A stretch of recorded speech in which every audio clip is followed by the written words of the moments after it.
오늘 이 영상을 끝까지 보신다면 그동안 건강하다고 믿고 반복해온 밤 습관들이 어떻게 새벽 시간대 뇌졸중 위험을 몇 배나 높이고 있는지 분명히 이해하시게 될 것입니다.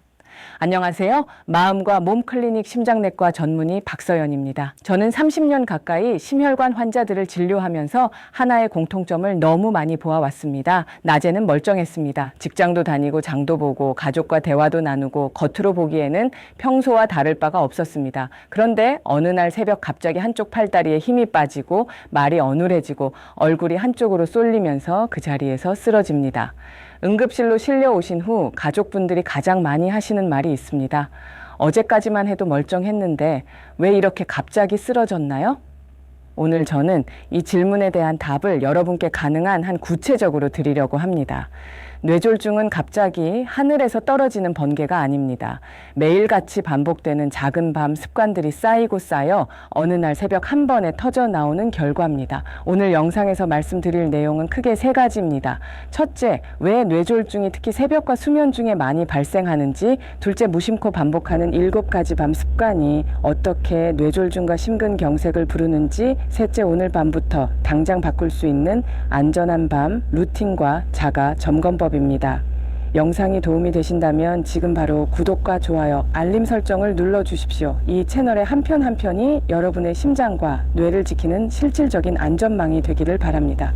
자, 이제 왜 새벽 뇌졸중이 많은지부터 먼저 살펴보겠습니다. 우리 몸에는 눈에 보이지 않는 시간표가 하나 있습니다. 바로 생체시계입니다. 해가 지고 밤이 되면 몸은 휴식을 준비하면서 혈압과 심장 박동을 조금씩 낮춥니다. 반대로 새벽이 가까워지면 우리를 깨우기 위해 다시 혈압과 심장 박동을 올리기 시작합니다.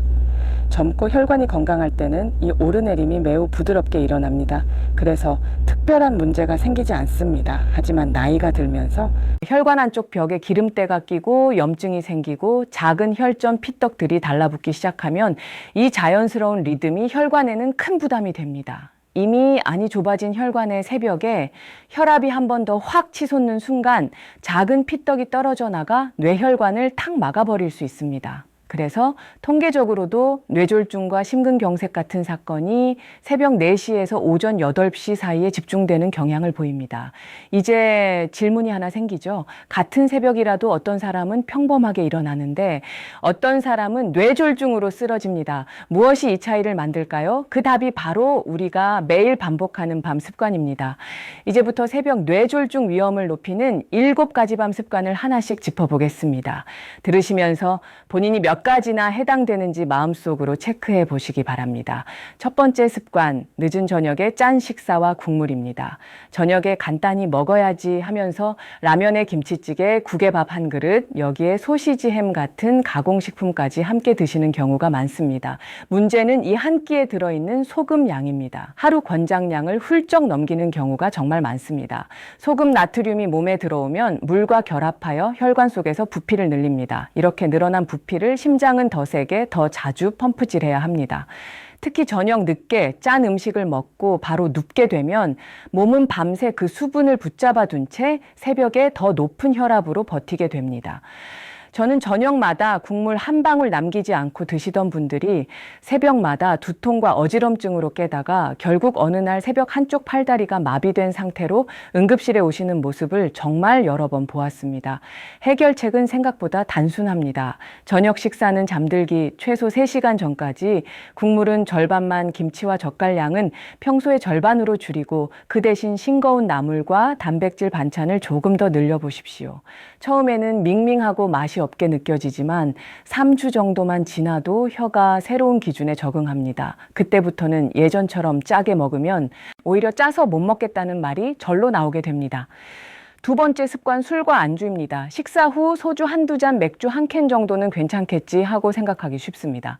하지만 알코올은 혈관을 잠시 넓혔다가 다시 급격하게 수축시키고 심장 박동을 불규칙하게 만들 수 있습니다. 특히 고혈압이 있거나 심장 스텐트 시술을 받았거나 부정맥으로 약을 드시는 분들에게 이 변화는 매우 위험합니다. 술과 안주로 인해 몸에서는 수분이 빠져나가고 혈액은 점점 끈적해집니다. 혈관 안쪽은 상처가 나 있기 때문에 이 끈적한 혈액은 쉽게 혈전을 만들어냅니다. 만약 이런 상태가 새벽 혈압 상승과 겹치면 뇌졸중과 심근경색 위험은 몇 배나 올라갈 수밖에 없습니다. 술을 완전히 끊는 것이 가장 좋습니다. 그러나 현실적으로 어렵다면 적어도 주 몇 회 양시간 이 세 가지를 줄여야 합니다. 가능하면 저녁 식사와 함께 소량만 천천히 마시고 밤 늦은 시간에 2차, 3차 자리와 안주는 피하는 것이 좋습니다. 세 번째 습관밤 혈압을 확인하지 않는 것입니다. 많은 분들이 병원에서 낮에 잰 혈압만 보고 괜찮다고 안심합니다.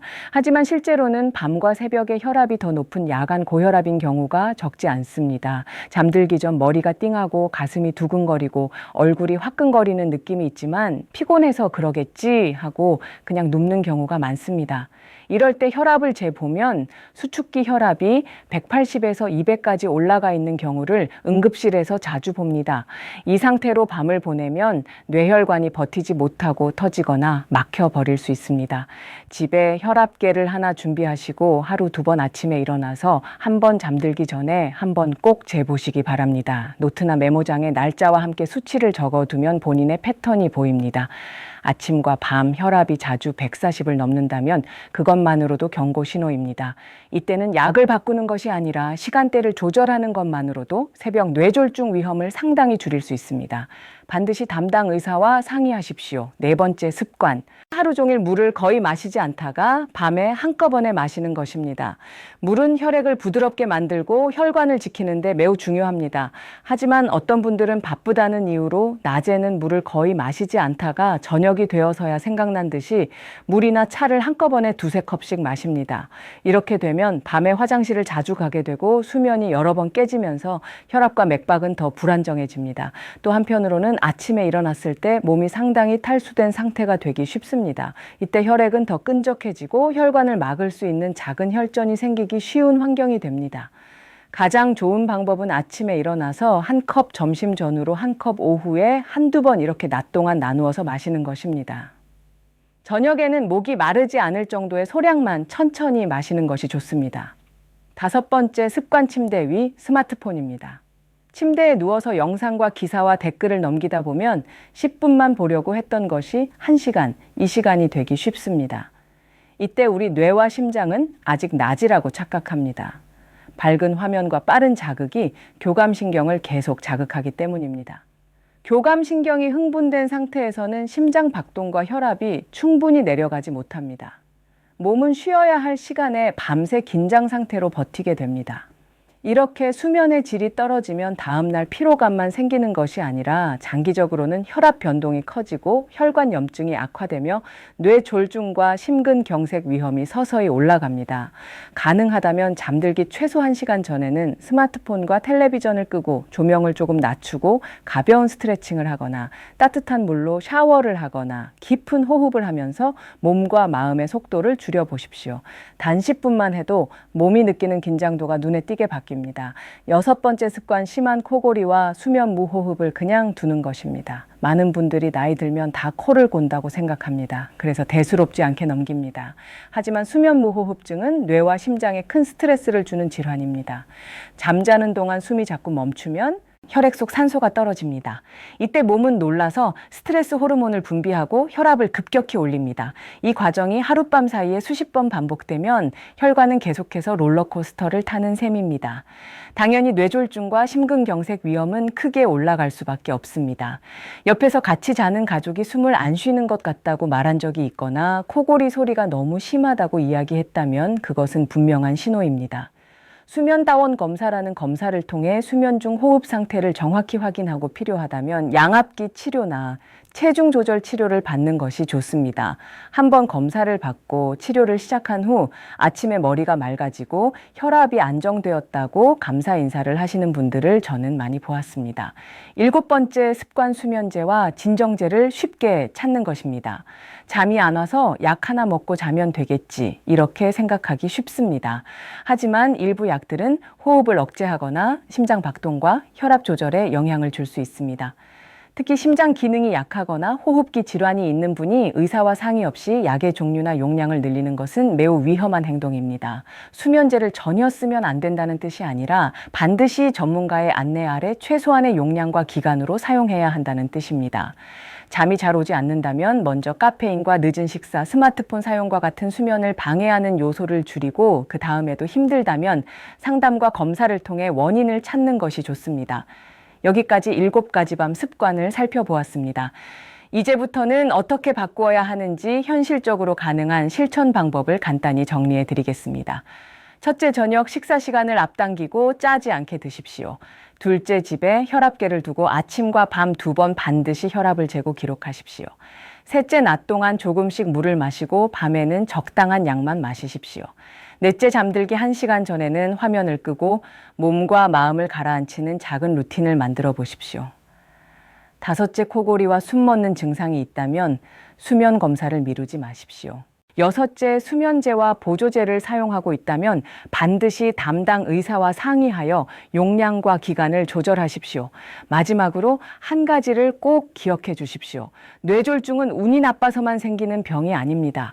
오늘 말씀드린 밤 습관들이 조용히 쌓이고 쌓여 어느 날 새벽 한 번에 터져 나오는 결과입니다. 반대로 말하면 밤 습관을 조금씩 바꾸어가는 것만으로도 새벽 뇌졸중 위험을 눈에 띄게 줄일 수 있다는 뜻입니다. 오늘 내용을 세 줄로 정리하겠습니다. 첫째, 뇌졸중은 새벽 특히 잠든 사이에 자주 발생합니다. 둘째, 짠 저녁 식사와 술 방치된 고혈압과 수면 부족 코골이와 수면 무호흡 같은 밤 습관이 새벽 혈압과 혈전을 만들고 뇌졸중 위험을 크게 올립니다. 셋째, 저녁 식사와 소금을 줄이고 밤 혈압을 확인하며 수면 습관과 코골이를 점검하는 것만으로도 뇌졸중 위험을 크게 낮출 수 있습니다. 이 영상이 도움이 되셨다면 좋아요와 구독 알림 설정 부탁드립니다. 특히 50대, 60대 부모님과 주변 지인들에게 이 영상을 꼭 공유해 주십시오.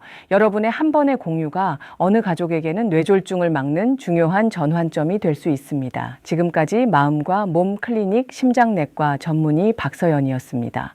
여러분의 밤 습관이 여러분의 뇌와 심장을 지켜주기를 바랍니다. 고맙습니다.